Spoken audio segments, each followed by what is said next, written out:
প্রিয় দেশবাসী, আমাদের সংস্কারের যে আকাঙ্ক্ষা সেটি বাস্তবায়নে প্রতিটি কমিশনই আমাদের জন্য গুরুত্বপূর্ণ।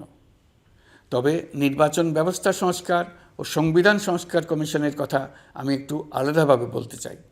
কেননা এই দুটি কমিশনের সুপারিশের উপর প্রধানত নির্ভর করছে আমাদের আগামী নির্বাচন প্রস্তুতি ও তারিখ। এই প্রসঙ্গে বড় খবর হলো, প্রধান নির্বাচন কমিশনার সহ নির্বাচন কমিশন গঠন করা হয়ে গেছে। কমিশন দায়িত্ব গ্রহণ করেছে।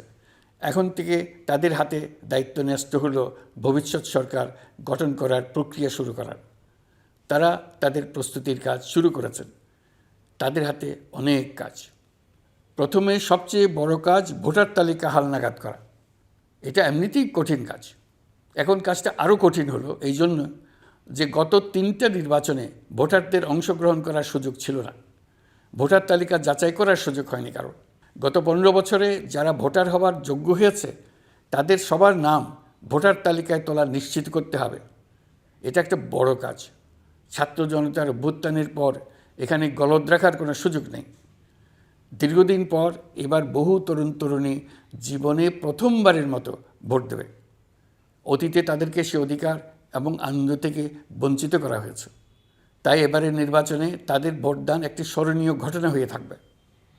এই অভিজ্ঞতাকে মসৃণ করার সমস্ত আয়োজন করতে হবে। আমার একান্ত ইচ্ছা এবারের নির্বাচনে প্রথমবারের তরুণ তরুণী ভোটাররা শতকরা 100% কাছাকাছি সংখ্যায় ভোট দিয়ে একটি ঐতিহ্য সৃষ্টি করুক। নির্বাচন কমিশন এবং সকল সামাজিক প্রতিষ্ঠান ও রাজনৈতিক দলের প্রতি আমার আহ্বান, সবাই মিলে আমরা যেন ওই লক্ষ্য অর্জনে নানা প্রকার সৃজনশীল কর্মসূচি গ্রহণ করি।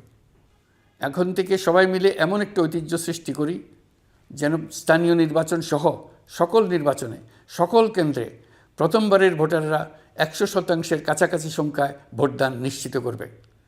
এটা নিশ্চিত করতে পারলে ভবিষ্যতে কোনো সরকার মানুষের ভোটাধিকার কেড়ে নেবার সাহস করতে পারবে না। নতুন ভোটার ছাড়াও যাদের আগে থেকে ভোটার তালিকায় নাম থাকার কথা ছিল তারা ভোটার তালিকায় আছে কিনা তা নিশ্চিত করতে হবে। বিশেষ মনোযোগ দিয়ে ভুয়া ভোটারদেরকে তালিকা থেকে বের করে দিতে হবে।